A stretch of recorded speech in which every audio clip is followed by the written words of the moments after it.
there's a bright future for the property market overall. And I just couldn't see myself doing anything else.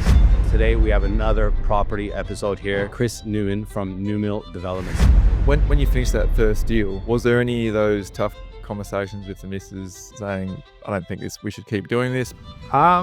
Chris Newman is the director of New Mill Developments, a boutique property company creating high-quality homes and projects across southeast Queensland.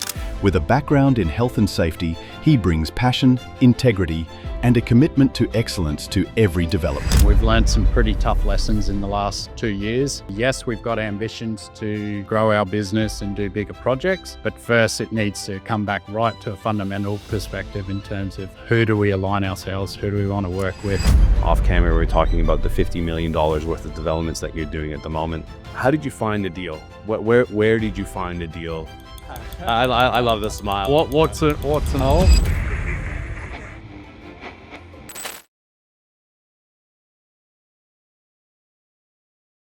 Hey guys, and welcome to another episode of the Unemployable Podcast. Today we have another property episode here with Carson, Shannon, and a special guest here, Chris Newman from New Mill Developments. How are you? I'm very well. How are you doing? Yeah, very good, mate. Very good. I love these property podcasts. I'm a property guy myself, for those of you guys that don't know. So when someone comes on like yourself, who's a seasoned, I'll call you a seasoned veteran in residential development, even though you might think otherwise. Yeah, it's great to have you on. And for those of you guys that don't know, that have been living under a rock or first-time viewers of the Unemployable Podcast, we've got Carson and we've got Shannon, two absolute legends. 4 years ago, Carson was cleaning carpets.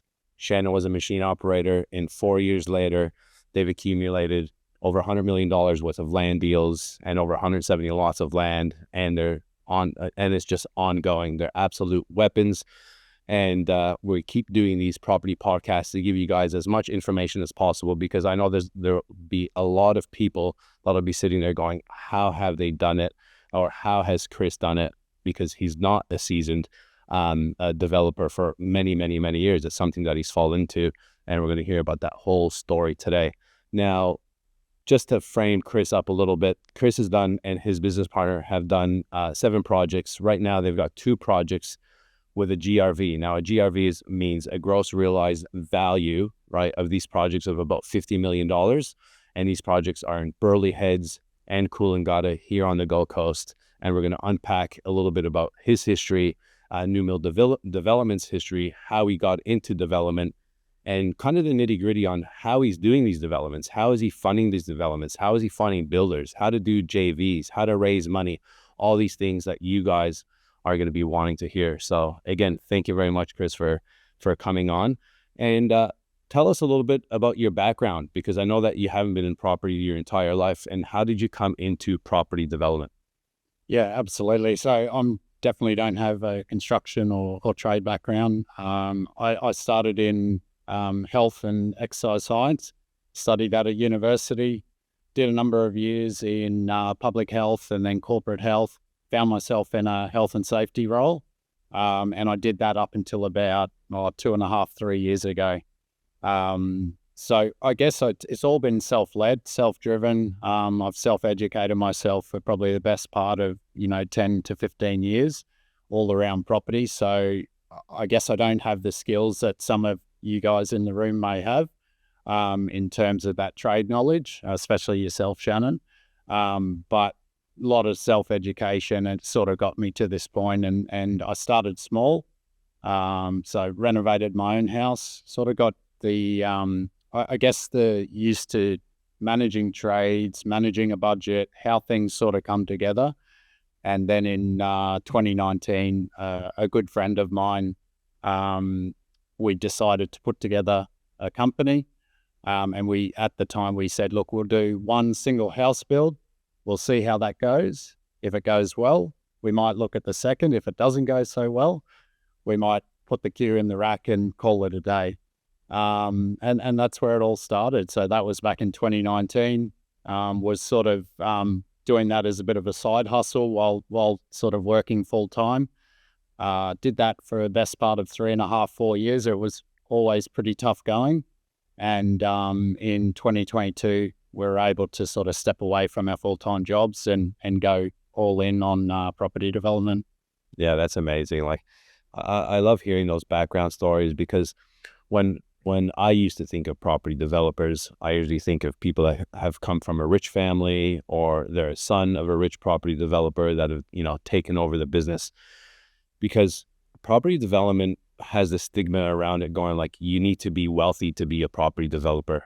And that's not the case, right? Like, as you can see in Carson and Shannon's case, it's not like they came from a lot of wealth, and it sounds like you the same, right? You guys had jobs, and even myself, right? And this gives people hope, right? And this is why we love doing these podcasts, so we can unpack these humble experiences. But the reality is you took action, right? You started with one house. You didn't start with 4 units. You didn't start with a duplex. You didn't start with multiple, residential properties. You started with one house.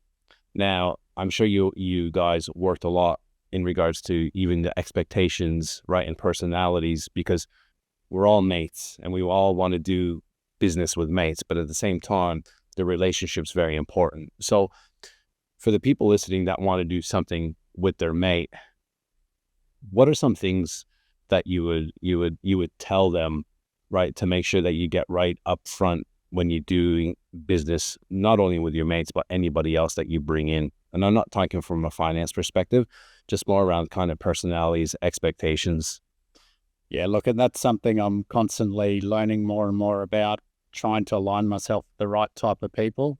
I think where it all starts, and this is where my business partner, Mark, and myself are on the same page, is we've got a similar value set.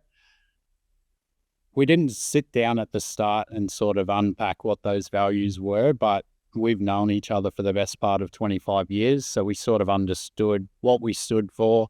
And when we went into that first property deal, we sort of knew exactly what we wanted to deliver. Try it out on a small scale. And if we're able to succeed at that in some form, then we wanted to go and replicate that into bigger deals.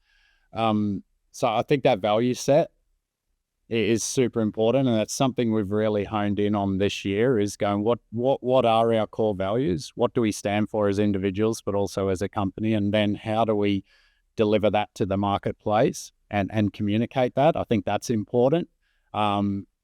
That's not only in the types of buyers that we're trying to attract, but also in the types of consultants we're wanting to work with, the builders, investors, joint venture partners. And we've learned some pretty tough lessons in the last 2 years in terms of potentially not aligning ourselves with the right people.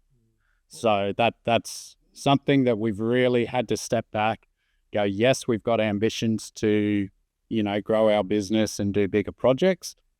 But first, it needs to come back right to a fundamental perspective in terms of who do we align ourselves, who do we want to work with, who are the right types of fit for our business going forward.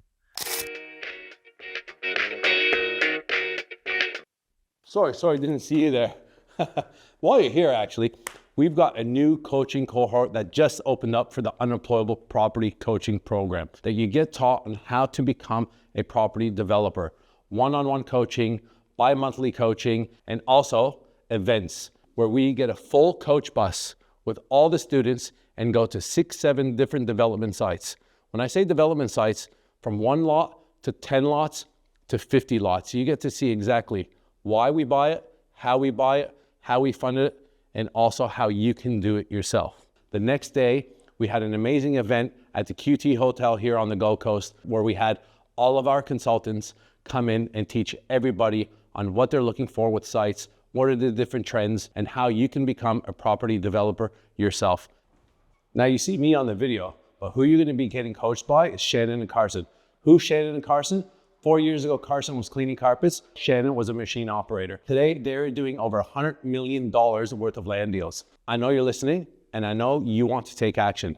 And if that's you, click on the link below or go to www.unemployableproperty.com.au and register your interest, and one of our team will reach out to you, and we'll see you on the next bus. Now get out of here.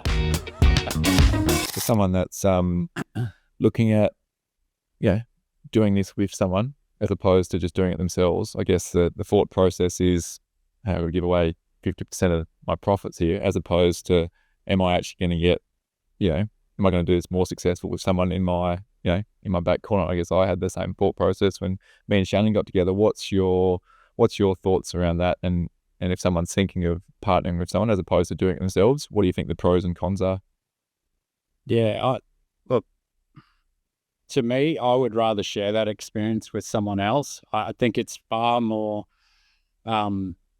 enjoyable, more rewarding when you've got someone there that you can bounce ideas off. You're growing together as a company, and we've grown a hell of a lot in the last sort of 6 years.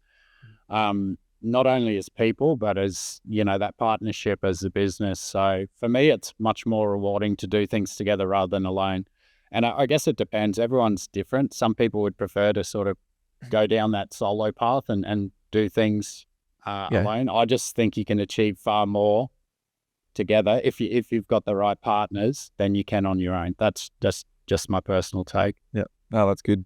Yeah, I've seen a lot of them go south with some partnerships. And then, I think if you've got, work ethic's such a huge one as well. Like I looked at Shannon, I knew he was a goer. And I think the only thing that would frustrate me more than is someone that would, if you're doing 90% of the work and someone's doing 10%, it's going to get frustrated. You're going to get frustrated really quickly. So I think having that upfront an honest conversation with that person, it helps. Obviously, if you've known him for a long time, at the end of the day, you've got to, it's calculated risks is what we're doing. Property development, that's the, and I guess, you can't predict everything, but I think you're right. You can definitely get, a lot of people just look at that and just purely look at the number and go, I'm giving away 50% of the profits, but I know in our instance, we'd be doing probably 25% of what we're doing now if I was trying to do it on my own. 100%. There's a lot of caps you have to wear, right? If you're trying to do it all alone, and you're not going to be good at everything, and Shannon won't be good at everything. It's kind of like trying to divide and conquer and going, you're more suited to this, I'm more suited to this. Let's divide and conquer and then come back together. And I think to your point, let's just say, 2 years down the track, you realize that maybe that partner, you're going in different directions. You can always hit pause then and go, look, it's, we've got different ambitions with the business. I think it's time we part ways. It's not to say you're wed to that person forever and a day. Yeah. I'd love to unpack the journey, because we're starting from the humble beginnings of, we started with one house, and now off camera we're talking about the $50 million worth of developments that you're doing at the moment, which are in that, I'd say, mid to high end range, especially in product and quality and location across the Gold Coast. So do you mind us unpacking that first deal? Yeah. All right. I love the smile. What's an all? Yeah. So because I want to put it into perspective, right, for any viewers that are new in this space. So how did you find the deal? Where did you find the deal? Where did you start? How did it get designed? What did you, because you didn't have this experience before. So let's unpack that right from the beginning, going, okay, we sat down together and said, we're going to build a house. What then happened? Yeah, absolutely. So probably first step we did was we landed on some areas within Brisbane that were within our price range, and we knew we couldn't afford inner ring. So we went to that next ring out, and we landed on somewhere around like Cannon Hill, Morningside, Norman Park, sort of just on the outskirts. Yep. And we realized pretty fast that was kind of where we're at. We're looking at Camp Hill as well, and that seemed to be just that sort of next level above where we were at the time from a budget perspective. We're very much novices. So all we knew was bank funding. Go to a bank, big bank, ask for a loan, use your borrowing capacity to fund that. That's all we knew. So basically you are using yours and Mark's serviceability. Okay, you earn X amount. And the wife's. And the wife's, right? Everyone in there. Yeah, everyone was in. Yeah. Show the credit card statement. That's right. Pull down the pants. They want to see everything. Yeah. And then you got the funding. Yep. I'm assuming that you guys were you and the wives all personal guarantees on a loan. Yeah. Right. And this is the thing, guys, right? It's taking that action. I'm sure that you guys were scared shitless at the beginning going, all right, we're all in here. We're buying this property. We're signing the personal guarantees, and we're going. Now, how did you work the feasibility on the project? Kind of, was it on the back of a napkin? Did you do a course? How did you learn how to know that I'm going to buy a block of land for X? And can we unpack any of the figures on that first project? Yeah. Would you be happy with that? Absolutely. Okay. How we did it was very, like, I'd been following and I've been part of various property groups around Southeast Queensland and national property groups for probably since about 2014. Yep. So I'd built a lot of skill sets, but actually hadn't used that. I guess where I was able to extend that feasibility was from the renovation that I personally did, sort of understanding what things typically cost on a micro scale, and then using various feasibility tools. It was a pretty simple feasibility. It was like land purchase and house build. So we're able to package that together pretty easily, and we kept it simple because this was our first deal. How we went through that process was really just, we sourced an agent. We just sort of got friendly with the local agent. He seemed to be, someone that we could trust and easy to deal with. And we just purchased a vacant block of land, kept it nice and simple. Well, what we thought was nice and simple. How much was that vacant block of land? 450. So 450,000. Sorry, it was a little bit more. 480. 480,000. Yep. How much money did you guys have to put down on that property? Luckily, my business partner, his wife's a doctor, so we got a medical loan, so 10% down. Wow. So 400, basically 50 grand. Yeah. Call it 50 grand. So you guys are 50 grand in plus probably some stamp duty and legal costs. Yep. What did you do next? Went and spoke to a number of builders, and we probably spoke to 5 or 6 different builders, from custom home builders to spec home builders, just to work out, what the difference was between, and at that stage, we're very, very green. So we didn't understand the full difference between a spec home builder and a good spec home builder versus a custom home builder. And then trying to pinpoint that block of land, did it warrant a spec home? Or could we get away with putting did it warrant a custom home? Or could we get away with just putting a spec home on it? And that's kind of where we were sort of questioning. Custom home builder, we're looking at about $600,000 for a house. Big, sort of a mid-tier, not a Metricon or anything like that, but a mid-tier spec home builder, you're looking at around sort of $450 all in. So it was kind of like, I think we could get away with a nice spec home here rather than a custom home build. And it ended up being $450 all in, house and pool. Yeah, so house and pool. Yeah, so you can see the difference. So that was 2-story. How many square meters? How many square meters roughly? Roughly about 280. About 200. Yeah. That's like on sale kind of prices now, isn't it? Oh, it was, I think when you do that for 450 anyway. When you do the math, I think it's around like 1,400 a square meter. Like it's crazy. Yeah. It doesn't exist anymore. No, it doesn't. So were you working with an agent at that time, just in regards to going, okay, for 480, 450 build, what can we sell this for? And did you use that same agent to sell the property? We didn't. Okay. We spoke to a number because he didn't typically specialize in that area. Yeah. He just happened to have this block of land, but his specialist area was another couple of areas. So we thought, we'll buy the block, but then we'll contact the best local agents. Yeah. And try and ballpark. And we did our own research, right? You got to have a look at, okay, we're in this street based on comparable sales. Yep. This is where we think it'll end up. So at the time, we sort of thought it'll end up around 1.1 mil as a resale. As a resale. Yeah. So you're 480 in on the land, plus some stamp duties, bits and pieces. Let's call it 500. Yep. You're 450 in for the house and pool. Yep. Who managed that? That process. We did. You did. Yeah, 100%. So subcontracted the builder. Yep. Signed a contract.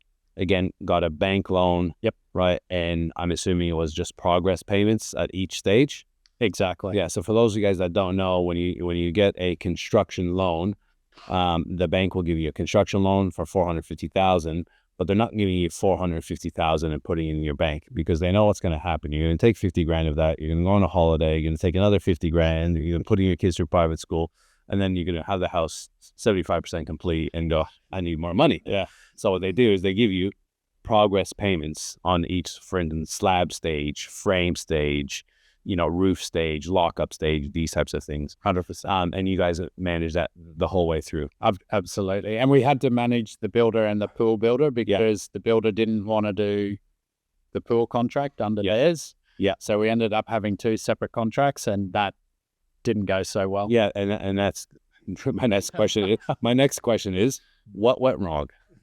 What went wrong from the start? Yeah. Okay. Well, council went wrong from the start. Yeah. And we thought, we're buying a vacant block of land. What could go wrong with a vacant block of land? It's registered title, should all be just purchase, contractor builder, and away you go.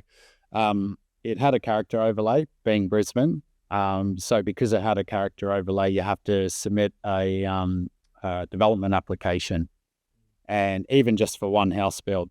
What's a character overlay for those of the people that don't know? Yeah, basically what it means is there's a certain character or style of building within that suburb that the council's trying to preserve. Yeah. So when you design your house, it's got to meet certain parameters to fit in with the, the look and feel of that area. Yeah. So it might be things like a little balcony on the front of the house. So basically, you had to come up with a set of plans, put in an application to the Brisbane City Council so they can approve that.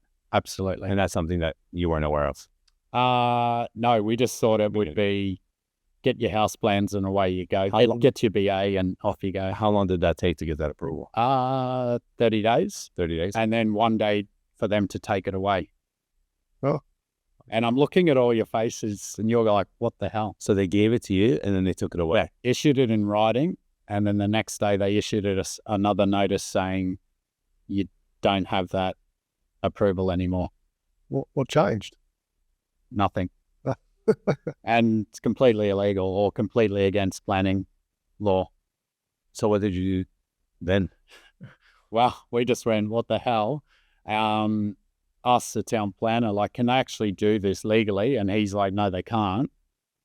So he's challenged them, and we were expecting them to sort of go, okay, yep, you got us. Here's your approval again. And they didn't. They just dug their heels in more and said, no, too bad, you don't have it. Basically asked my whole network, asked people that have been in the game for years and years and years, like, is this actually a thing? Can they actually do this? Everyone's like, I've never heard of this ever happening. I can't give you any advice because we've never dealt with it, never heard of it. So we're pulling our hair out going, this should have been a very simple in and out. And now we're faced with a complete unknown situation. So we consulted a local legal firm in Brisbane and said, look, is this lawful? And they basically said, no, they've completely acted outside their power.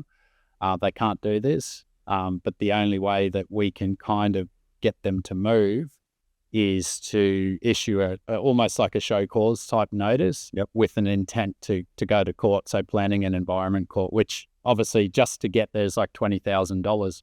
This being our first development, we're already delayed 8 weeks, just trying to figure out what we're going to do. And then we're sort of faced with the threat of having to start the process of $20,000 just to go to court, and then all of the legal fees that go behind that. There would be some hard conversations around the dinner table with your wife when she's like, I thought you said you knew what you were doing. It's so simple. This is my dream, right? I'm personally guaranteed on this loan, and you're telling me we can't build anything on it? Yeah. So where did it go? So that was a tough thing, right? It's like, because then Mark, my business partner, is like, oh, let's sell the block. I'm like, but then that person can't build on it. No one's going to want to buy this thing.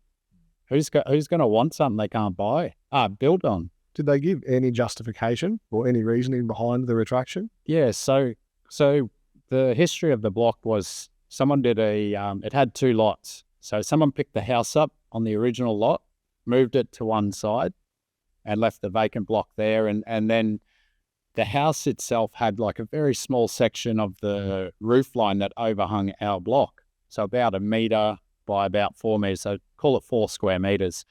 very common throughout Brisbane. Like there's hundreds of cases of the exact same thing. So he did that, registered the 2 new titles with an easement over where the roof line was. Yeah. So then when councils declined the application a day after approving it, their justification was because that roof line overhangs our block, technically that constitutes a dual occupancy. So you need to apply for a dual OC. Oh. And we're like, you've got to be kidding me. Like there's an easement that says that's in favour of the neighbouring block, not us. Wow. So that was their justification. And we're just like, that's completely flawed. I think there was something behind the scenes that we're unaware of that was kind of driving that. So what ended up happening? Yeah, so we engaged the lawyer and basically we pretty well wrote the letter, did the research, had 100 pages of other examples within Brisbane of this exact same scenario, basically laid it on a platter for the lawyer to put in a 2 or 3 page letter, basically threatening to go to court. Called the mayor, called every councillor that had anything to do with planning and that local area, and basically just threw out as many bombs. Basically, yeah, exactly. Basically just threw the kitchen sink at this thing. And the legal letter managed to do the job. 2 weeks later, we got a response saying, oh, yep, you can have your approval back now.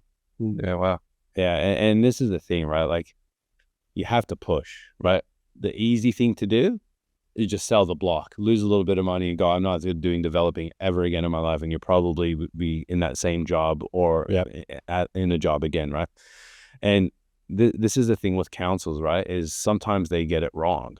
But what would you have done now that you know that? What would you do again prior to actually buying that block of land to actually find these things out? Because a lot of people will look at a block of land and go, okay, yeah, this looks good, I'll buy it. And then all of a sudden go, oh man, I can't do this and I can't do that. So would you have, knowing what you do now, would you maybe put like a condition on the contract and maybe a little bit of due diligence as an example so that you can actually go and contact council and see if they'll give you an approval or not based on that?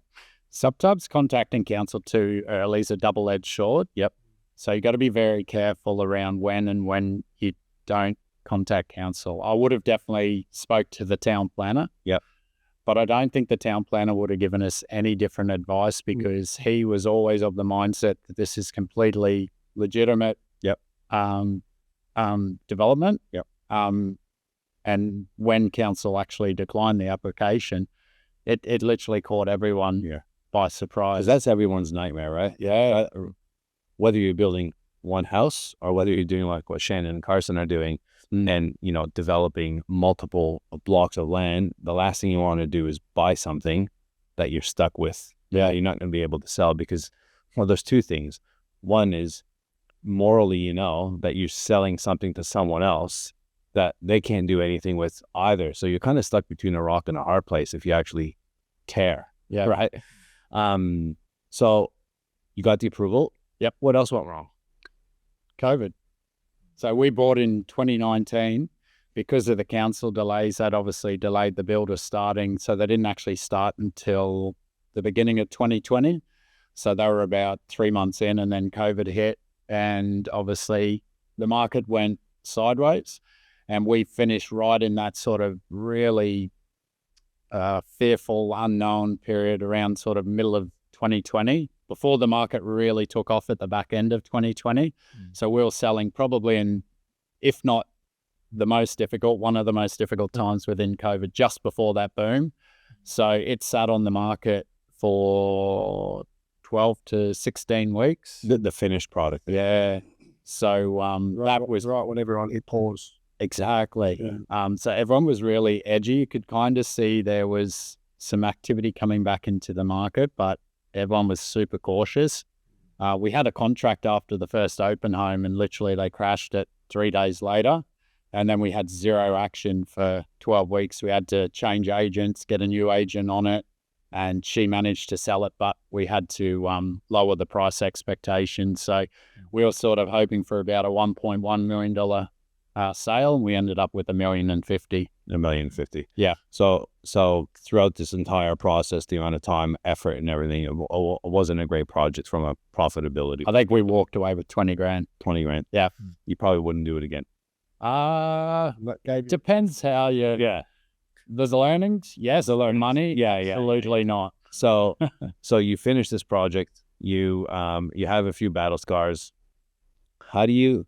I just want to piece the puzzle together for people going, how do you go from, investing, say, $50,000 into a deal between 4 people, right? Husband and wife partners, to then, X amount of years later, 6 years later, now doing over $50 million worth of development. So I just want to unpack that journey. So you guys are cashed out, $20,000. Right, you're probably loaded, right? You're cheering, you're having a glass of wine, not the best wine because you can't afford it. No. There. You back to the drawing board. What was next? Next was we looked for another house, but we looked in the next suburb up. So we looked for something a little bit more higher end, and we ended up with Balmoral. Did you look for any overhanging roofs onto your property? 100%. Yeah, we learned that lesson. And we just wanted something clean, clear. Yeah. No issues at all. So when you're looking and you bought in Balmoral, yep. So where are you looking? Are you on realestate.com? Are you like, why Balmoral? How did you find it? Because this is probably one of the biggest questions people ask me, and I know that people ask Shannon and Carson, is how do you find it? Yep. How do you know that's the one to buy? Just before you go there though, when you finished that first deal, was there any of those tough conversations with the missus saying, I don't think we should keep doing this, because after all of that, a lot of people do tap out at that point. Yeah. So were you just like, no, I'm taking the learnings, this is what I want to do? Or were you still trying to work out in your own mind if this is just a little side gig, or where was your head at after that first project? It was a bit of a kick in the guts to put all that time and effort into something and just walk away with $20,000 between us. Like, yeah, it's pretty deflating. And you're working full time. Absolutely. Like on top of it all. Yeah. And COVID, right? With all the added stress and, everyone was there. So we all sort of felt the pressure that sort of brought. A lot of unknown. I'd say probably not for a second did I ever think this was it. I was just like, look, we learn a lot. We've come away with a tiny little bit of money, but I love property, and I think there's a bright future for the property market overall. Yeah. I just couldn't see myself doing anything else. To be completely honest, I was just like, yeah, that was a really tough start, but this is what I want to do long term, and I just can't picture myself doing anything else. Yeah, awesome. So yeah, it was, take the lesson, let's apply it to the next one, and let's make sure that one is a much bigger success. Yep. So how did you find that deal, and why Balmoral? So same agent. Yep. That we bought that other block of land off in Cannon Hill. Yep. That was more of his area. We were, like you said, we're on everything. So we were contacting agents. We were on realestate.com. We found sites in all different ways. A lot of them have come through agents, but then others we've just found online when any person could have had a fair crack at it. This one had just come online literally within a day, and I think he called us maybe a day before it came online. Yeah. And was like, they're going to take this to auction. It was early 21 and the market was firing. So there was no room for negotiation. There was no room for, delayed settlements or even due diligence terms. They were not being accepted. So I think we managed to negotiate. We just said, look, we'll come and see it tomorrow. We saw it and we're like, yep, we think that's the one for us. We were able to run some numbers very, very quickly.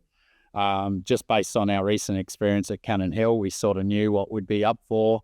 We also made some contacts with some custom home builders as well. Okay. So they were able to provide us a little bit of intel in terms of build costs. So that really helped because it was a sloping block, not like a nice, flat, easy to build on block, but we're able to get some numbers off them and then punch that into a FISO. So we did that really quickly. Like I'm talking within 24 hours, and we had to make a decision, yay or nay. And we just basically said, if you give us 60 days, we'll take it. And this is the price. Don't take it to auction. And we managed to secure it like that. So out of that first property, you made 20 grand profit. You had 50 or so grand in it already. Yep. So you come up with 70 odd grand. Yeah. Using some round numbers. Yep. You then buy this new block of land. How much was that block? 550. So 550. Yeah. So same type of thing. Did you use the medical 10%? Same thing. Yeah. So exactly. Rinse and repeat. Yeah. Rinse and repeat. So 10%, $55,000 down plus a bit of stamps. Yep. Same type of process.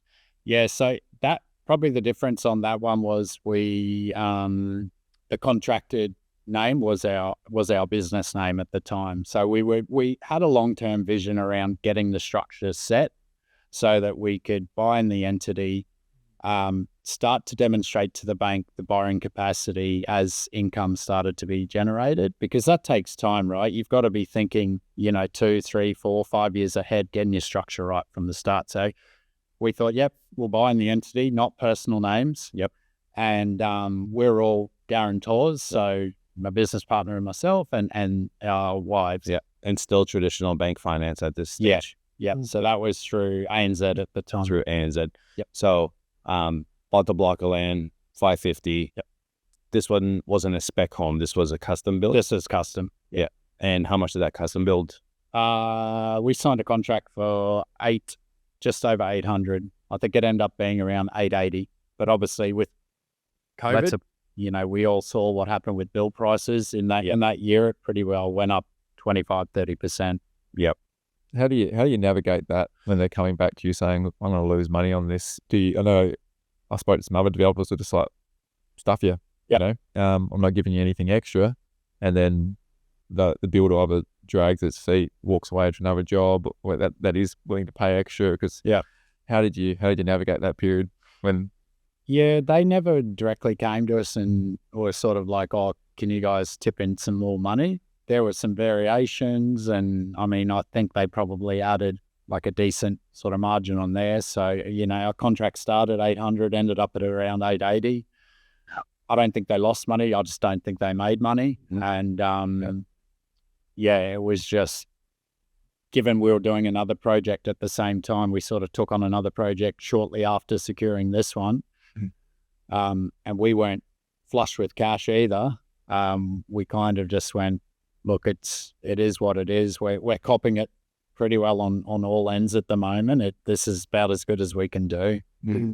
Thankfully, the prices were going up just as quickly, so the people that had to pay that little bit extra, the prices were going through the roof. Because it was good that you jumped in then, because I had a bit of a block in my head where I was like, I'm a hard negotiator, and I got left behind. Market 2021. I was trying to negotiate hard. I'm not paying asking price. I always pay under asking price, and I should have been paying overs just because I didn't read the market. It was just the ego gets in the way sometimes. 100%. Dad, you touched on a good point before with your offer. So it was going to auction, but you put an offer in prior to the auction. Do you go to auctions and buy typically, or you always make that early? Just trying to think if we bought at auction once. Yep. So typically we'll try and avoid it. And if we are going to go to auction, probably a good tip is this can work one or two ways. You might show your cards too early in terms of what you're willing to pay.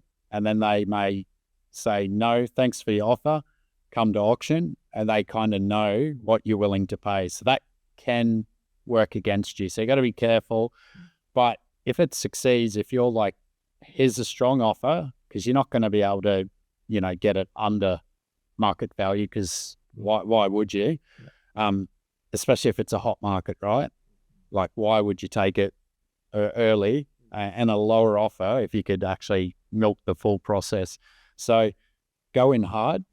You're probably going to have to, give them a price that's attractive for them to say yes to due diligence clause, because you usually want a due diligence clause. You may want a delayed settlement, like, 90 days, 120 days. And we've been able to negotiate that even under auction conditions. So look, that's the one auction we did and we were successful at. We did pre-offer, and luckily the agent bought us the site prior to it even being advertised, and we did our absolute best to get it.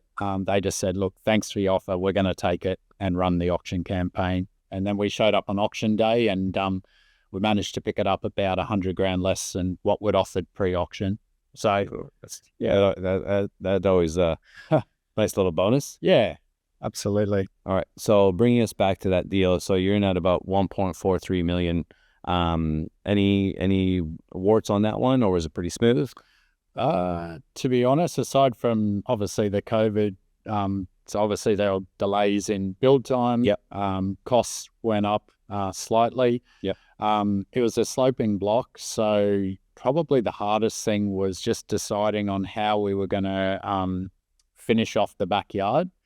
Because it was quite sloped, it's like you're trying to give buyers to maximize your end price as flat a backyard as possible, which is a challenge. So there's quite a bit of retaining and so forth that was needed to try and maximize that. So aside from really those aspects, the main one was, and this is what we've learned, so this is a pretty good tip for those out there, is if you're running two projects or multiple projects at the same time, make sure that they're structured under different entities. Being novices, we signed a contract for this house under our company name, and then we purchased a second, like a townhouse, slightly bigger project under the same entity. And we've learnt the hard way when we were going for loans that our lending on one of them affected the lending on the other. Basically, the bank picked up that we had another loan, and because it was through private lending, that actually put a security over our company. Yeah. And then ANZ picked that up and said, what's this security that's been lodged against your company? I want to unpack that a little bit, because obviously you went from traditional finance to the third one. Yeah. Was private finance. And I want to know, I want to get into the story of how you found out about private finance and what that deal looked like. Yeah. So out of the 1.43 million plus a bit of extra costs of landscaping in the backyard and whatnot. Yeah. What did you actually end up selling it for? So I think all in it ended up being around, when we're all said and done, 1819, and we sold it for 2.35. 2.35. Yeah. So about four. It was probably about 400. I Yeah. think once agents were paid out, all GST, because you have to pay GST, obviously. Yeah. So the wives were talking to you again at that point. Exactly. We're all good then. Easier conversations to be had. I had a better wine that time. Yeah, better wine. Yeah, we had enough for dinner. Yeah. It's amazing, like the reason why I like to unpack these deals, rather than going, hey, what would you do in this scenario? Like, it's real, it's raw. Like you can't write a book about this type of thing, like you're literally, feeling like you've been scanned by counsel to, making 20 grand on your first project. Most people would just be like, this is just too hard. Most wives would just be like, are you crazy? You want to do this again? You're risking ourselves personally and family and time and effort, and then you guys go again and make 450 grand or so on that next one. And a lot of people will sit there and go, yeah, easy for you to say, because you got that COVID uplift, and at the end of the day, it still took time. It still took effort. You still had to take action. A lot of people at that point in time were scared shitless, right? Like me, being in the property game, being in the development game, I sold some properties at that time, which I still to today regret. And that's why I'm in such a big build and keep phase at the moment, because I feel like I got PTSD, and I'm going to be looking 5 years from now going, why did I sell that thing? I did it before and I'm going to do it again. What the heck? But again, we don't have a crystal ball to see what's happening in the market, because when you're in the market, you're in the market. Like, things are moving, but then you always have the person on your shoulder going, yeah, but it's moving too fast. The market's going to crash, you just don't know what's going to happen at that point in time. So what made you, and what you were saying before, I just want to go back quickly when you mentioned about the second townhouse site. So make sure, guys, when you guys are looking at doing these types of developments, right, sit down with an accountant, sit down with your lawyer, tell them what you're doing, and have a plan to make sure structures, like I'm massive on that, crossing T's and dotting I's when it comes to structure. I've got that many entities and that many trusts that are related for that exact same reason. And it not only is it great for lending, but it's also great for asset protection. So make sure that you get legal advice on this, sit down with a good accountant and unpack what you're trying to do, right? Because very, very important. You can't go back. Like, you could have screwed yourself there massively, right? Absolutely. So you've got that one done, but in the meantime that you were selling this one that you made the 450, you've bought another site, and you mentioned that you used private lending. What's the difference between private lending and obviously standard residential lending for a developer like yourself, and how did you even find out about it?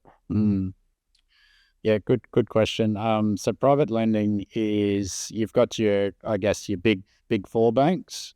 So everyone knows about them, and that's all we knew of about, at the time. If you want money, you go to an ANZ or an NAB, Westpac, and you ask cap in hand for some money. Just being more and more exposed to different people in the industry, seeing how they're doing different deals, especially bigger deals, right? As soon as you go from doing your ones and twos, I think the critical number is 3 in big bank land. Once you're doing more than 3, I think it becomes commercial lending. So then that obviously takes you into a whole different sphere where you're looking at things like lower LVRs, potentially pre-sales, and higher fees, and so forth. So it becomes a lot more rigid and a lot harder to get lending through your big banks. Plus, they want to see that you've got history of delivering projects. We knew at the time that, and the project that we're looking at was 5 townhouses. We didn't have the runs on the board to go to a big bank and say, we want to do 5 townhouses. Oh, and by the way, we're doing a single house build in Balmoral. At the same time, we've maxed out our borrowing capacity on that. So we're completely tapped out. But this project is a great project. There's about $1 million profit in it. But we can't service the loan. So just through our networks that we'd been exposed to in the last sort of 2 to 3 years of being in the space, and obviously prior to that, I've built the network up over about 10 years. This whole private lending came up, and basically what that is, it's a couple of tiers down beneath your big banks. So your big banks, and then under that you've got the likes of like a Macquarie and Bendigo Bank and banks like that. Then under that bank, La Trobe lending, and then you go down to these what they call private funders, and essentially they could be family office money, they could be funds. They're different types of structures under the traditional bank lenders out there. And the big difference with these lenders is they look at it from a project specific. So they're not sitting there going, okay, show me your BAS statements, show me your income taxes. I want to see your credit card statements and how much money you're spending on Uber Eats and all this type of thing. They look at it as a project to project basis. The big difference with this type of lending, I've learned a lot about this type of lending in a very short period of time, because I was always doing traditional bank finance as well. And then I always heard about this type of finance through, mentors of mine in the development space. And it just seemed a little bit scary, right? Like, it's kind of like, ooh, yeah, but you always hear the ones that, screw you over and, take you to the cleaners and all this type of thing. And you got to manage that risk, right? But I always thought to myself, I'm like, I know other people doing projects, and I'm like, how the hell are these guys doing, 15 units and 20 units and 30 units and 50 townhouses? And I kind of know who they are. I know what they do. I've got businesses, I've got income coming in, and these guys are just doing this full time. I'm like, where are they getting this money from? Yeah, right. Exactly. That's like really opened my eyes up to that whole side of private lending. And Shannon and Carson, that they've been unpacking their story over the last few months, was the same thing, right? Because they were just always using joint venture partners, which you're giving away a lot of equity for obviously them financing the deal. Yeah. And with these private lenders, it's basically like having a JV partner, but just not as expensive, I guess. And the beauty with private lending is they're not going to lend it to you if they don't like the project anyways. So they're almost like a gatekeeper for you. Absolutely. At the same time, if you're using the right ones, I mean, from the experience that I've been having lately. So unpack this 5 townhouse story. Yeah, absolutely.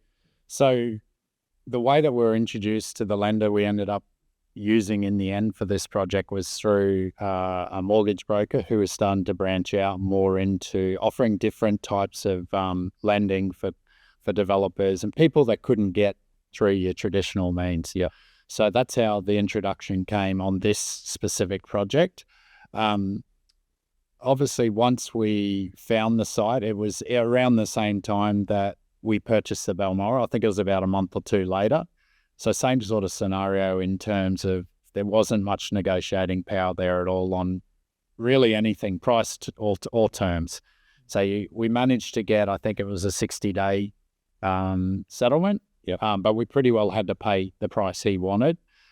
This is on the townhouse site, right? This is on the townhouse site. And where was this? Palm Beach. Palm Beach. Yeah, here. Is that the one that we were talking off camera about? Yeah. Okay, yes. Yeah, I know the site. That's the one. So, yeah, basically we managed to get a 60-day settlement. Look, I would definitely not recommend this to anyone.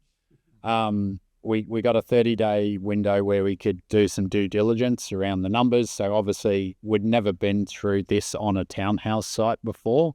So we literally just called everyone we knew in terms of town planners, agents, consultants, and it was DA approved. So that gave us a level of comfort that that part of it was taken care of. It was more trying to, I guess, work out what the build costs were going to be, what the end sales were going to be, how much, extra cost there was going to be to get it from DA to a building approved development.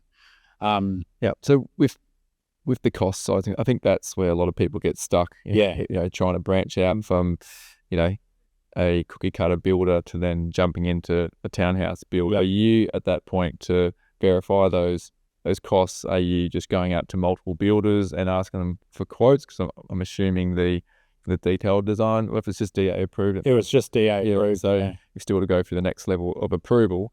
Are you just getting some estimates, or are you getting a quantity surveyor to go through? What level of detail are you going to get some comfort where you can just go in 30 days? Yeah, in 30 days. 30 days. So yeah, luckily we were introduced to the site by a builder contact of mine. So his one of his best friends was the listing agent, and so he is a builder, and he basically, the way we structured it was like he introduced us to the site, as in the builder introduced us to the site.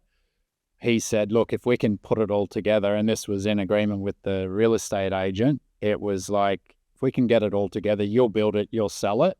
And we managed to sort of work out a bit of a way forward. So he agreed to price it up for us.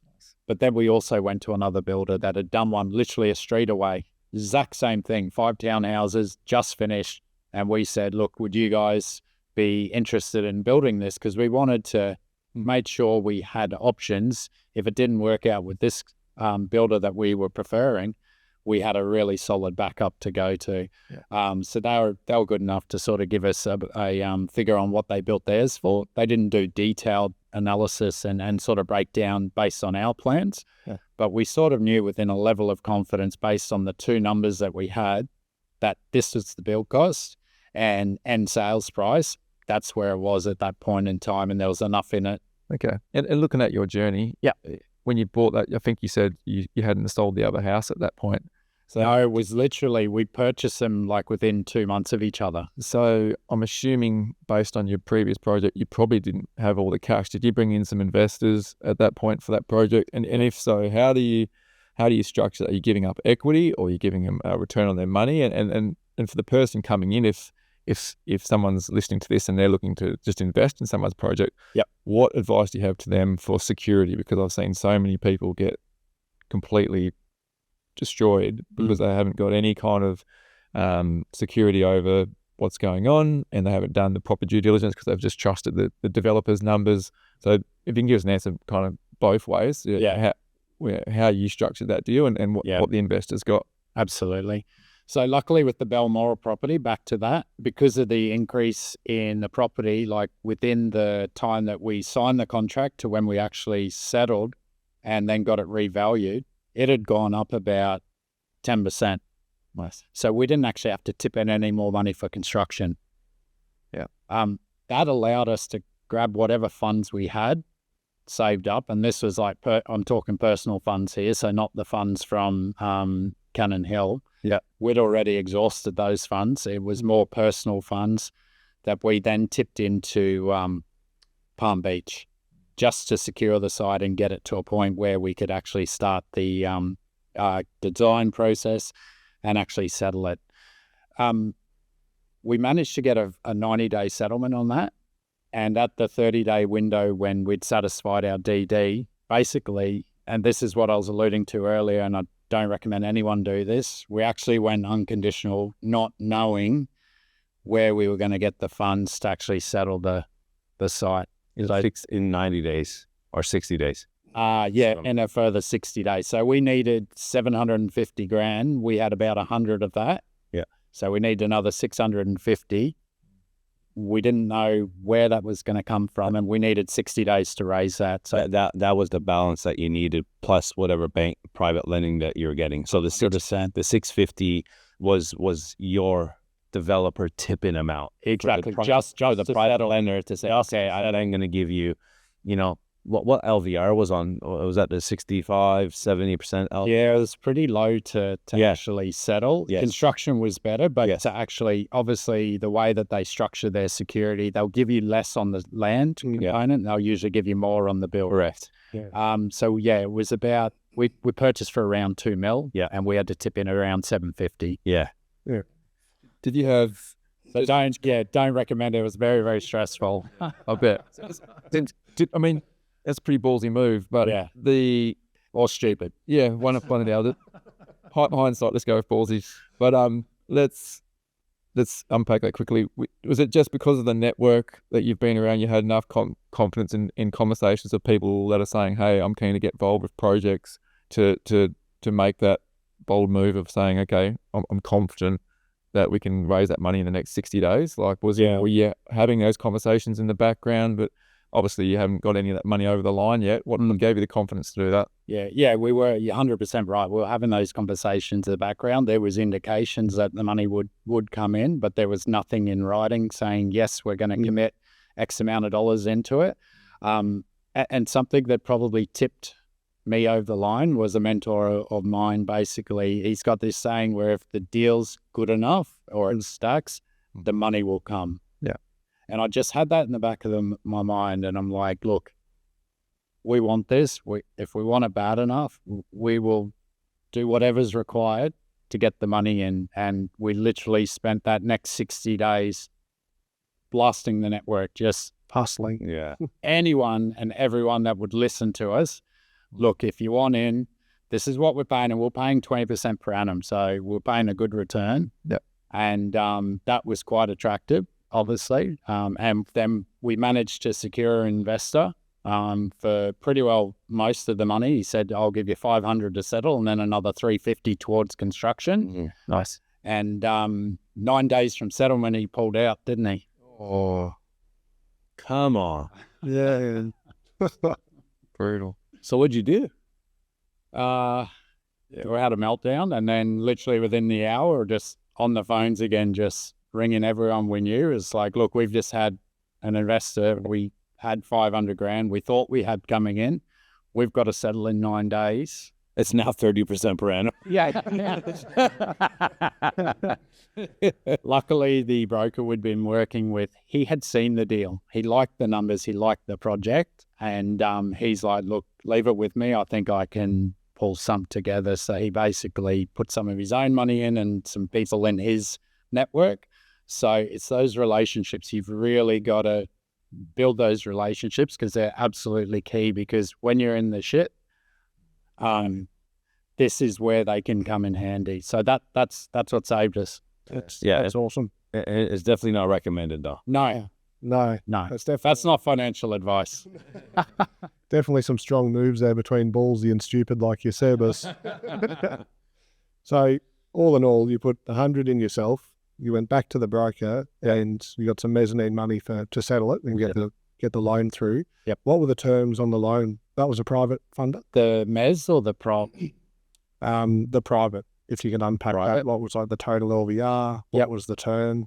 Yeah, so basically it was an agreed settlement just for the land, but the goal was then to tip into construction as soon as we had all the documentation ready to go and a builder appointed. So I think initially we had a 4-month term. Bit ambitious. That's short. But we thought at the time, we've got a DA set of plans here where, it should be just a few months and we should be able to roll in to construction. We've got the builder there ready to go. We've got the sales agent there ready to go. So we had a lot of things there ready to go. Unfortunately, because the consultants were so busy, it took us about 6 months to actually get from DA to starting the build. So we had to extend that facility by a couple of months. And were they pretty friendly with that process, with extending, or? Yeah. Yes, they were, but they charged us for the privilege. And this is the thing with private lending, guys. It's not like traditional home loans where you have, amortized over 25 years or over 30 years. When they're offering you, the $1.3 million or $1.4 million, just using quick numbers, they gave Chris a 6-month term. So your 25-year term is not 25 years, it's 6 months. And what happens is if you go over the 6 months, there's then penalty interest rates, default interest, and different types of fees that come into play. So one thing I would highly, highly recommend, and we're going through this right now on a project, is working with a friendly private lender that is a bit more flexible on terms, because all these fees that you don't have in your as a line item, because you're going, 6 months is plenty of time, eats away at your profit. Every line item that you're adding on there is just adding it on, taking away from the profit. So I highly recommend just making sure that there's a lot of lenders out there that will give you 9 months as an example. And if you do it in 6 months, they don't charge you for those extra 3 months. They'll just say, oh, okay, well done. Now let's roll into construction. Some of them, they will charge you a fee as well. So make sure you're asking the right questions. My big advice to anyone listening right now that has no idea about private lending, is get referred to a private lender and pay for their time. Just sit down with them after, you're listening to these podcasts, and we're trying to dig as deep as possible, obviously, but we're not going to cover everything in an hour to hour and a half podcast. Pay for their time, just like a town planner. Pay for their time, sit down, use ChatGPT, use the questions that we're asking, pay for their time, ask the questions so you can get a good understanding. So when you're starting to look for property and you're doing feasibilities, you can have that in there, because it's very, very important. You want to go in with your eyes open. The last thing you want to do is get slogged with this fee and that fee. And that's how a lot of these private lenders make their money, Like, they're not the banks, they're private funders. Think about yourself. If you have millions and millions of dollars sitting in your bank account that you're lending, you want to make sure that you're going to get as much snippets along the way as possible. And that it's secure. Correct. You want to make sure it's in a safe place and it's on a good project and with a good team. Yeah. And on that, if you're getting that 6-month or 12-month initial loan, a lot of the time they're happy with just a 3-month minimum earn. So you might have 12 months, and like Eric said, if you pay it back earlier, as long as they get at least 3 months and you're paying a premium for it, we've got Shannon and I got one at the moment, they're happy to do that deal. So they're getting a great rates, they're getting next to nothing sitting in the bank and have it out the door even for a short period. They're happy. So and the value of and I guess what gave us a level of comfort, because this was our very first exposure to private lending, and my business partner, he's basically like, similar to you, Eric, he was like, it sounds all a little bit sharky and I don't like it, very, very uncomfortable. Yeah. The thing that gave us the comfort was we had a a good broker that we trusted who was kind of in the background broking the terms around it. And even to this day, we're on both of our deals in action at the moment. We've used a good trusted broker that's actually brokered that term, probably far better than we could have. And we've been able to find and secure private lenders that are like really above board, very trusted in the industry, and not those ones that may have existed, 10 or 15 years ago that would literally, take the shirt off your back sort of thing. It's so funny because this private lending sector is growing at such a fast rate. Yeah. A lot of the big banks typically aren't even interested in this type of thing anymore. They're rather the 25, 30-year mom, pa home loans, unless, you're like the amount of money you need to be earning to be servicing these types of builds is just out of reach for most people. And I was talking to a valuer and I said, so tell me, these smaller scale projects, right, up to say 20, what's the ratio of traditional versus private lending? He goes, 70% of my deals that I'm looking at right now are all through private lenders. And the other thing is it's quick. Yep. Right? Like you can access the money very, very quickly. Like the money is literally sitting there. Yep. Whereas with the banks, there's so many more hoops that you got to go through, right? And you're just waiting in that lineup. Yep. So right now, as an example, and it changes. Yeah. So right now we're talking to a broker about a potential deal, and he's like, "There's actually a lot more money in the system right now that needs to be placed than actually projects to be placed, right? Which is putting pressure. And there's some half decent deals out there. Yep. That can change in 3 months or 6 months. All that money can be placed, and all of a sudden, the money's dried up, and it's a lot harder. And then when you go and do your next private lend in 3 months' time, Chris, as an example, and you're going, and I'm telling you what I got 3 months ago, and all of a sudden you're going, hold on, I'm paying 2% more than that. It's because there's not as much money in the system. Whereas in a big bank, like if you're going to ANZ and going, I'm getting a 30-year, loan for 6.35, and you've got an, AAA rating, I might go and get one for 6.65 as an example. There's not going to be that huge disparity, which in the private lending space, there definitely can be. Absolutely. So go ahead. No, I'll just jump back into the deal. So the townhouses, you got your builder. Did you end up going with the initial builder, and then what happened from there? Yeah, so went with the initial builder, and obviously it was getting towards the back end of 21. So obviously sales were going very, very well. So our FISO was literally week to week, it was moving. So that was both build costs plus sale costs. So it was a nightmare. I think we did that FISO like every week. You're redoing it. Like it was just really hard to keep up. And we ended up initially, I think we projected around about a $2.4 million build. We ended up signing a contract for around 2.7. Yep. But then the sales were sort of projecting, I think it was circa, say, 6.5 mil. We ended up selling the whole lot for about 7 or just over 7. So yeah, it was kind of all just this moving beast, and very, very hard to keep up. And then even when we were building, the costs kept going. It wasn't just that 2021, it was 22. And I mean, they've kept going since then, not at the same speed, but they're definitely not coming back. I've bought a site in Palm Beach. Yep. Probably, what was yours, about 800, 850? No, we square meters? No. Meters. 6. All yours was a bit smaller, yeah. 30. Ours is a bit bigger. Ours is closer to 900. Yeah. But we've paid double what you paid. Yeah. Right. And not too long ago. And this is the thing, like that whole corridor, the pricing is just increasing, you know, because they're not building more land in these spots. And I know the exact site, right? You are literally 200 to 250 meters away from the beach, you know, on the western side of the highway there. So these sites in these prime locations are getting hard, and it was a corner site at the same time. So they're getting harder and harder to come by. So how much profit did you actually come out of that with? We projected $1 million. We came back with about 7 to 750. Yeah. After you pay, so that was project profit. Correct. The project took at least probably 3 months longer. Just the build time blew out. And so, yeah, project profit was about 750. Yeah. Our investors ended up making more money than we did on it. So we split that with the investors. Yeah. I think in the end, we walked around with about 300. Yep. And they walked with 450.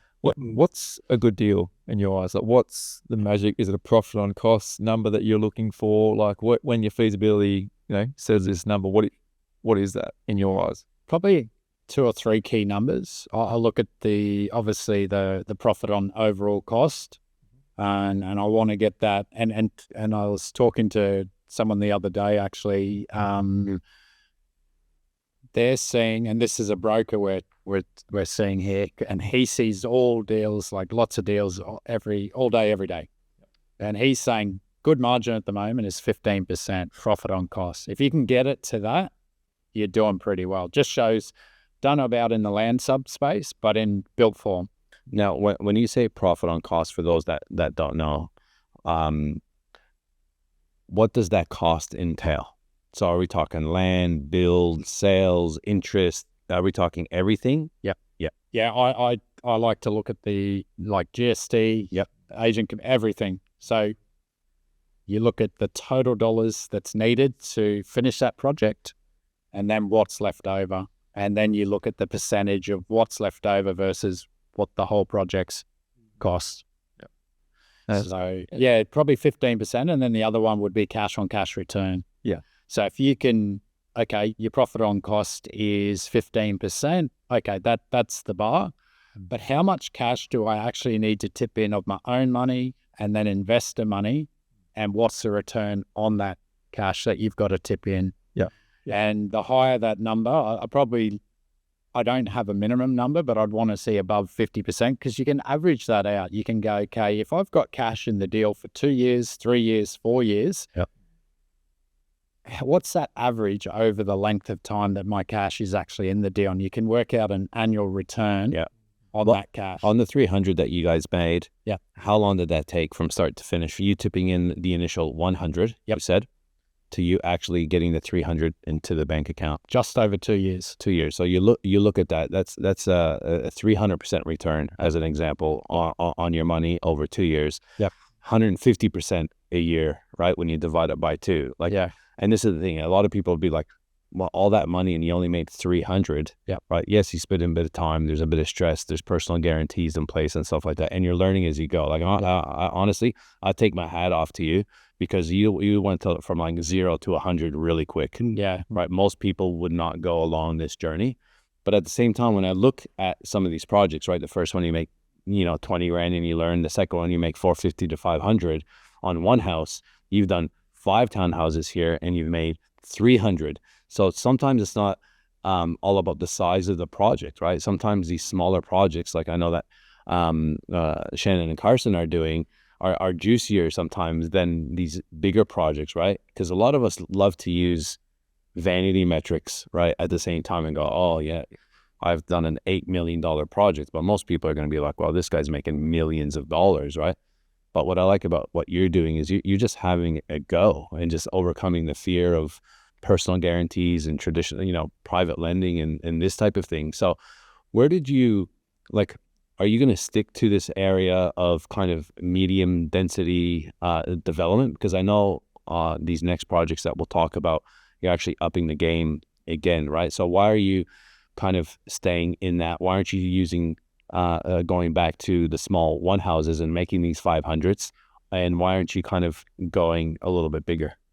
Yeah, we just found that doing the 1s and 2s, which we've done, there's a lot of competition. So it makes it really hard to actually acquire sites. Plus, we're finding that the margins in those for the effort and time and the risk, actually, there can be quite a lot of risk even in the small ones, which we've also found out. A little bit of extra effort to step up into that next bracket of medium density, where we're finding is paying much better dividends. And we found the competition lessens as you go to that next level. What we're finding is you don't have your mum and dad developers sort of competing for that type of stock. And you also don't have your big developers that are looking at it because it's just not worth their their time. So we've found our sweet spot in that medium density sort of area. Anywhere from sort of 4 units and up is kind of where we're intending on staying. And that way it's sort of more manageable. You can get in and out of a project within usually about 2 to 2.5 years. As soon as you start going bigger than that, you know, you're looking at like 3, 4, 5 years potentially. And for us, the market can change a hell of a lot in that time. So it can really, I guess, leave you out of pocket if you're in a project for that long. So the risk there for us just doesn't make sense. So I know from here you moved into your into some duplexes and bits of pieces. Just before we go there, with the sales side of things, were you selling stuff off the plan or were you waiting to the finished product? What's your strategy then, and what do you like to do now? Look, because that was our first multi-residential, and we just thought, yeah, let's just sell them, de-risk. We know what our profit is. Yep. And that profit versus what the build cost is going to be, we're happy with that. On hindsight, we locked our profit in up front. So we sold out all 5. Unfortunately, between getting our final build quote, 2 months later when we actually signed the build contract, that price in the contract had jumped $200,000. So straight away we'd lost $200,000 out of the feasibility. Because the build went up by that 200. Because the build went up by 200, and we've locked our profit in before we've even started building. These days, we sort of look at it in terms of if we can de-risk a little bit up front, and a lot of private funders are not actually saying we need to see pre-sales. Obviously, you'll get a sharper rate if you do, but there's what we're seeing right now in the market is because they're hungry for business, and the market's good if you're in the right location, of course, is they're not actually saying you must have 2 sold or 3 sold, whereas a big bank, they will generally ask for that. Yeah, because the risk is also if that build contract goes up too much and all of a sudden you don't hit that magic number of 15% or 20% profit on cost for that lender that you've engaged, all of a sudden you've got to start again for your finance. So it's a chicken and egg type scenario, isn't it? Trying to work out which way to go. So 100%. So luckily on that specific project at the tail end, when we were calling settlements, we had one buyer that had sort of bitten off more than he could chew and had bought up 3 or 4 projects off the plan. And we knew he wasn't going to be able to settle. So we offered him an out, no questions asked, no penalty, just look, let's just give the contract up. We'll take the property back and we'll relist it. And we managed to get another couple of $100,000 at the tail end, which kind of saved our bottom line. I mean, we would have walked away with about 100,000 and we managed to walk away with about 300. So it kind of helped us a hell of a lot. It offsetted that construction cost. Yeah. And it's all about risk management, right? Like I'm looking at it and looking at the market at the moment, and you know, I'm bullish on the market again in the right areas. And it's like, because I've been burnt in the past selling, right? I've got, like I said before, like this PTSD of like keeping, but at the same time, it's about managing risk, right? Like you are de-risking, selling off some off the plan, and moving forward, you know, you might go and say the ones that settled and might shoot, you know, if we didn't sell those 4, that's 4 times 200 on average, that's 800. We could have made 1.1 million. But again, no one has a crystal ball because it can go the other way, right? Like in GFC times, I know people that walked away from $300,000-$400,000 deposits because they couldn't settle on the property anyways, because they bought something for 1.5 million off the plan, and then it was valuing at 1.2 million, and they've put down, you know, deposits. You know, I had one person that bought a $4 million property off the plan, $400,000 down, and it was valuing, you know, a lot less. So they literally just walked away from the deposit. That hasn't happened for a long time, but this is all about managing risk, right? And what we got to be careful of in the development space, and even just in business, is that word greed, right? You can't be greedy, because once you become greedy, it's not a good thing, right? And you're not thinking right. Like the way I look at it is, if you have a feasibility, work off that feasibility as close as you can. If that feasibility was good enough for you then, it should be good enough for you now. Yeah. And that's the way I look at things. And the other thing, there's nothing wrong with your end buyer having a little win as well and uplift when they settle, right? If they've got 200 grand extra equity in their property at the end. Yeah. I mean, what are the chances that maybe they go, yeah, I like what these guys do. I'm going to buy again off them in the future because I know that there's profit to be made. And let me tell you, selling off the plan sometimes is easier than the finished product. Because selling off the plan, you don't see a lot of things. You see like the renders. You see these beautiful renders. You see, and then when you're selling the actual finished product, people are walking through it now. They're touching, they're feeling it. They're going, that linen is actually very small. This bedroom, I can't even swing a cat in here, right? But when it's off the plan, you can't really see that as well. So there's benefit and there's, pros and cons to both selling off the plan and selling finished product at the same time. Yeah. So what was your journey from there? I know you headed towards some duplexes up on the sunny coast. Can you kind of run us through that transition and how that looked and how those projects went? Yep.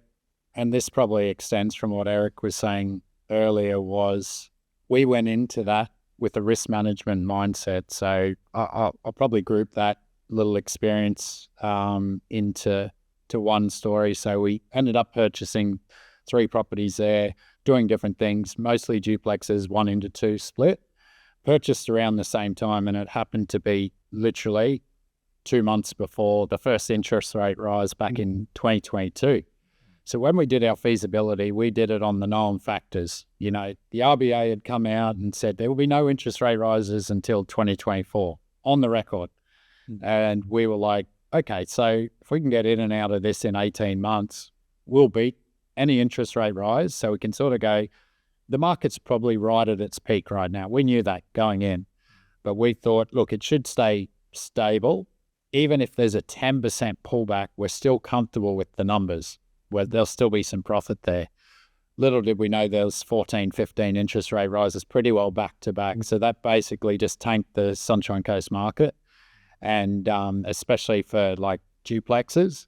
And, looking at that now, our bank valuations at the start, then at the end, looking at what things are actually transacting for, they've dropped more than 10%. So we'll lose money up there. That's just, another lesson learned for us is like your best laid plans in risk management, you'll go into it.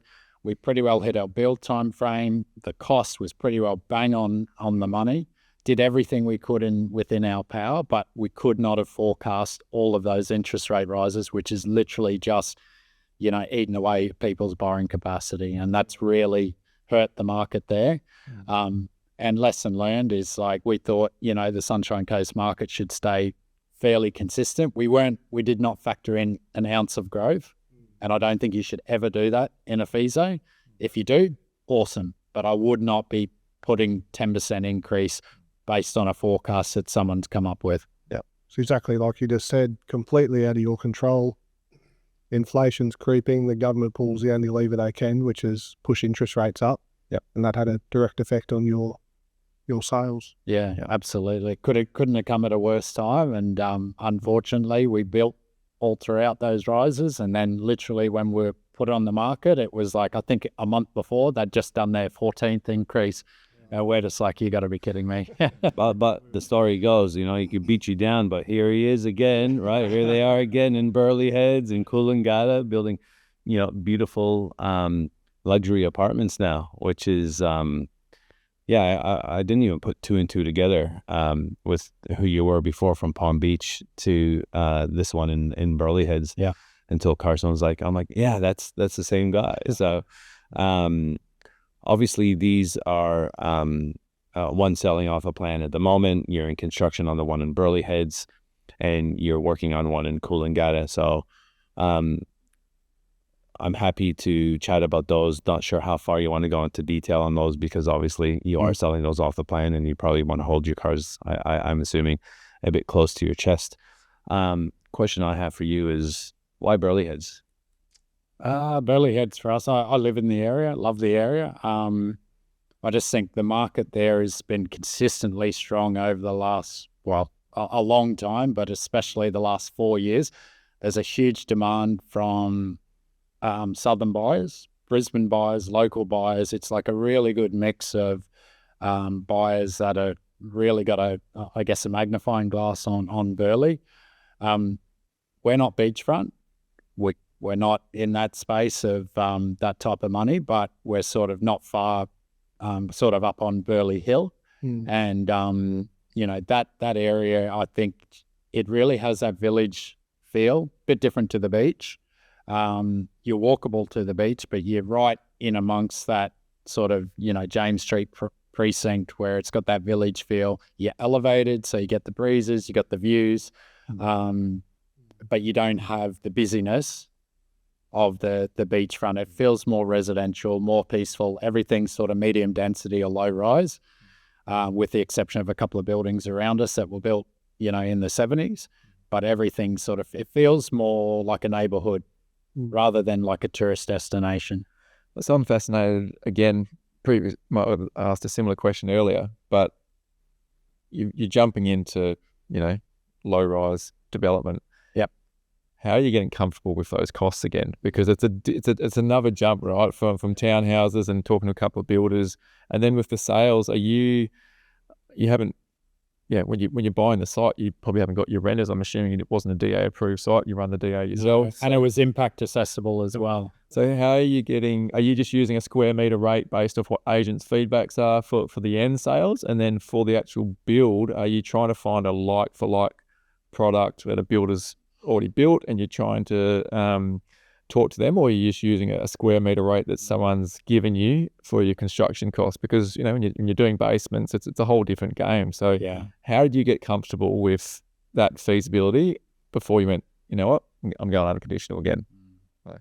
And we bought that one at auction, so we didn't have a lot of negotiating power. We managed to get a 3-month settlement, which was good under auction terms.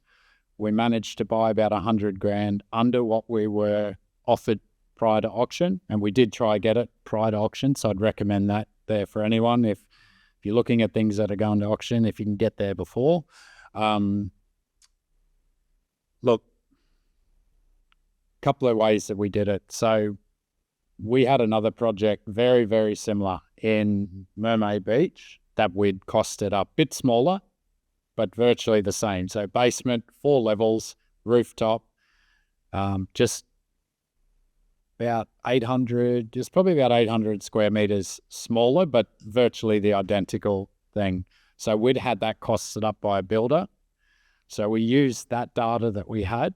But then we also went to another builder that's sort of a friendly, and he's ended up building it now. So he's more than just a friendly. He's actually building it for us. Went to him very, very early. So this is in our pre-due diligence phase. So we knew when it first hit the market to auction, we had a 60-day window. Yeah. We used that 60 days to do our due diligence because we knew come auction day, we had to make an unconditional offer.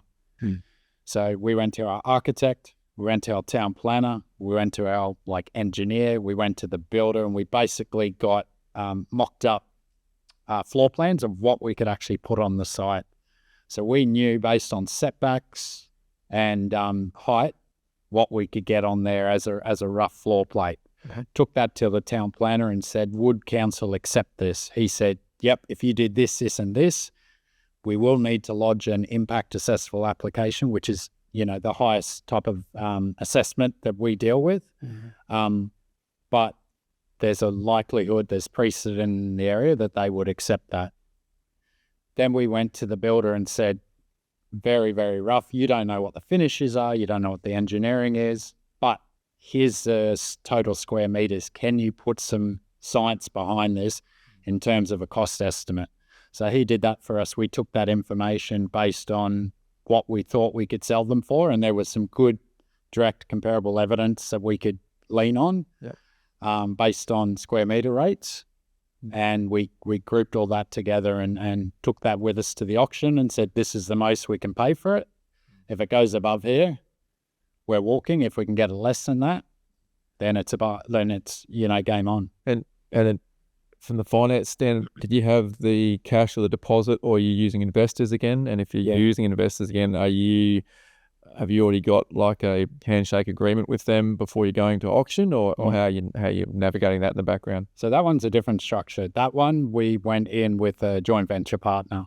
Yeah. So we basically up front, and we've spent the best part of a year working through this, right? So it's not something that just happens overnight. Spent a year nurturing this relationship, going, if we find a site that meets these parameters and, you know, the debt levels around here, are you guys comfortable in tipping in the funds that's needed? So we had that agreement up front, clearly spelt out in writing, and we went to auction and we said, we can afford to pay this, we're going to need this amount of funding. They're like, yep, we can do that, and we can get it through to construction. So we had that clearly mapped out before we even stepped foot at the auction that day. Now, I've seen the development. It's a beautiful development, by the way. Like, who was the architect?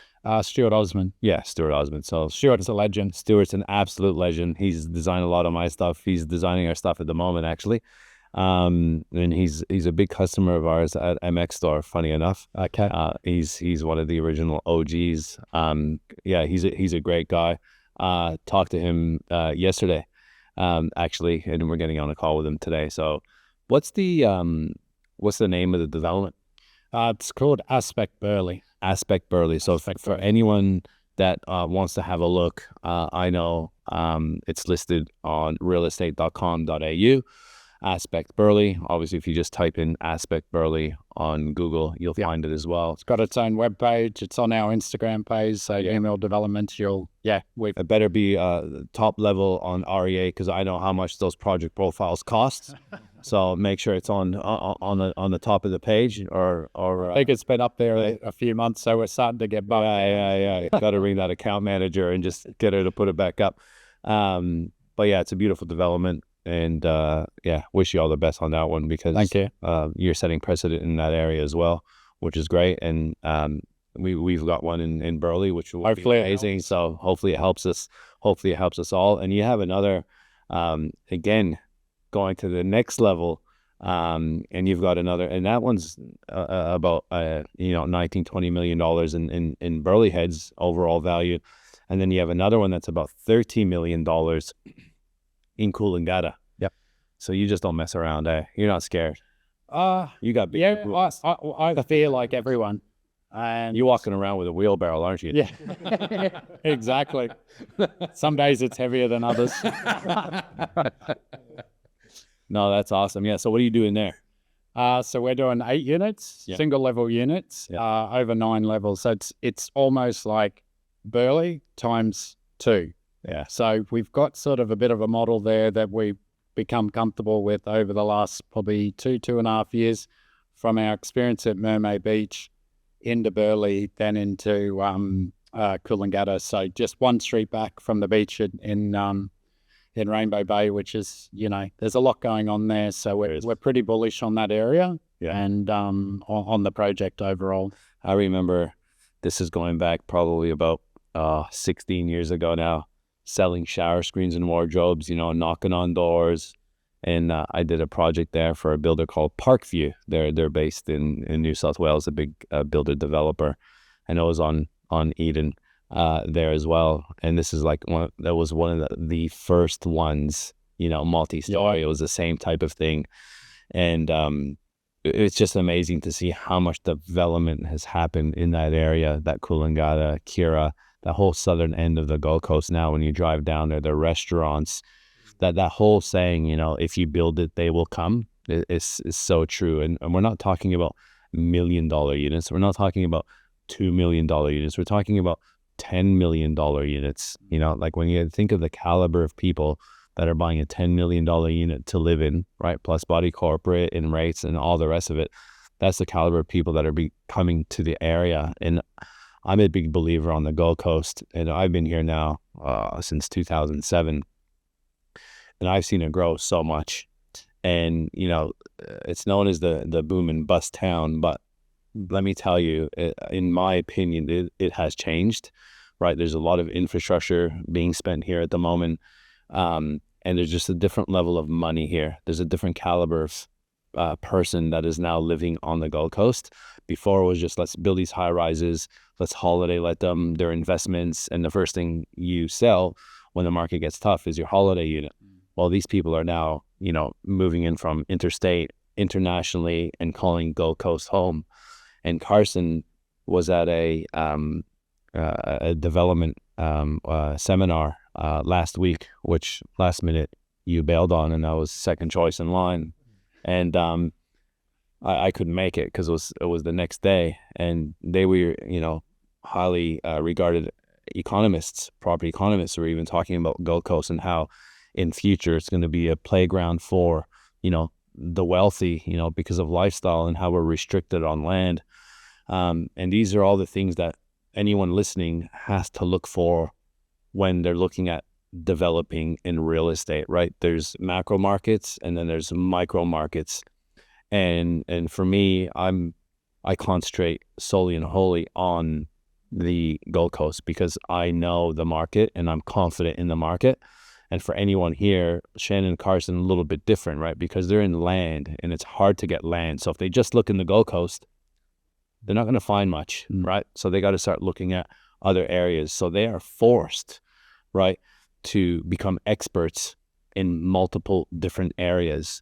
So what I would recommend doing, depending on what you're looking for, if you're looking for a small scale residential like you started, right, with one house and a duplex and then slowly getting into bigger projects, I would become an expert in an area myself personally. If you're looking at getting into land like Shannon and Carson, you have no choice but to look at outside areas. So you need to be very, very, very well-rounded in regards to, what the market's doing in these other micro markets, supply and demand, and these types of things, which is very important. So again, I just want to say thank you so much for coming on. Like going from 20 grand to 500 grand and 300 grand, and now you're talking, into the tens of millions of dollars in GR, and I can see it like very, very clear to me. I'd love to get you back on the podcast in a little while once a couple of these projects are finished so we can unpack these other stories, so we can actually see these hundreds of thousands turn into millions, which I'm assuming is going to happen moving forward. So I just want to say thank you. I know you have a relationship with Shannon and Carson, and anyone that they're connected with, we love having on and sharing your story.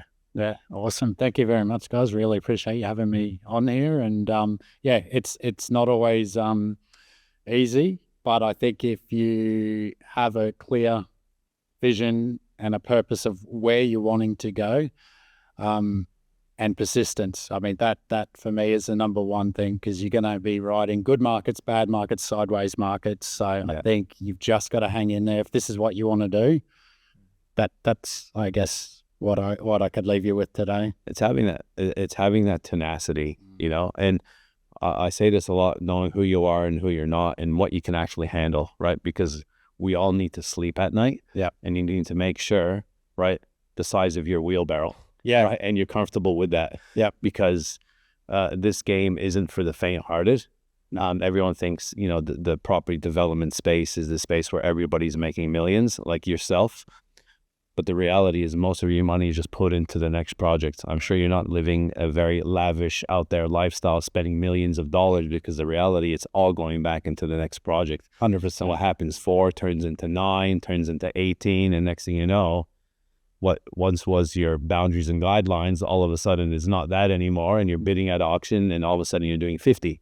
Yeah. And that's just the reality, because as humans, we just want to keep pushing and pushing. But I had the same fear at 1 as I do now at like 8 or 9, and I imagine at say 15. Yeah, it's like a muscle, and it's like if you stretch it or you push it, it grows. So it's really growing that level of comfortability. And some people might go, that's not for me, and that's absolutely fine. Yeah. For me, it's like I've had that drive to keep growing, keep learning, and I don't see myself doing super big stuff, but I think within this zone, we've pushed ourselves quite a lot. But that's taken time, and that's taken continued work on myself as well. I think if you work on yourself, that's probably the number one thing, because you're going to be the make or break of whether you succeed or not in the long term. I agree. what's the best way of if somebody wants to get in contact with you or know a little bit more about New Mill Developments? What's the best way to get a hold of you guys? Yeah, so we're on socials. Don't have a massive following yet, but maybe after today it grows a bit. And it's New Mill. It's NEWMIL, 1L. Yeah, _ developments. Yep, that's on Instagram. We've got a web page, Facebook. Yeah, and then obviously our project websites as well. So make sure to check out Aspect Burleigh. If anyone wants to purchase a luxury unit in the heart of Burleigh Heads, it's a beautiful project. Make sure you check it out and share it around. Definitely. Yeah. And Solace Rainbow Bay coming soon. There you go. Solace. You got the hot sip. SOLACE. Is that SOLACE? Yep. See, Solace. Awesome. Again, guys, thank you very much for paying attention to us. We know that your attention is scarce, and there's a lot of podcasts out there that you guys could be watching, and we appreciate all the support. Make sure you comment, like, subscribe. What did you enjoy? What didn't you enjoy? And ask some questions in the comments, because I know that we don't get around to every single question, and hopefully we can answer those questions as well. And thank you again, and we'll see you on the next one. Hey there, I hope you enjoyed that episode of Unemployable. If you'd like to watch another episode, just click there.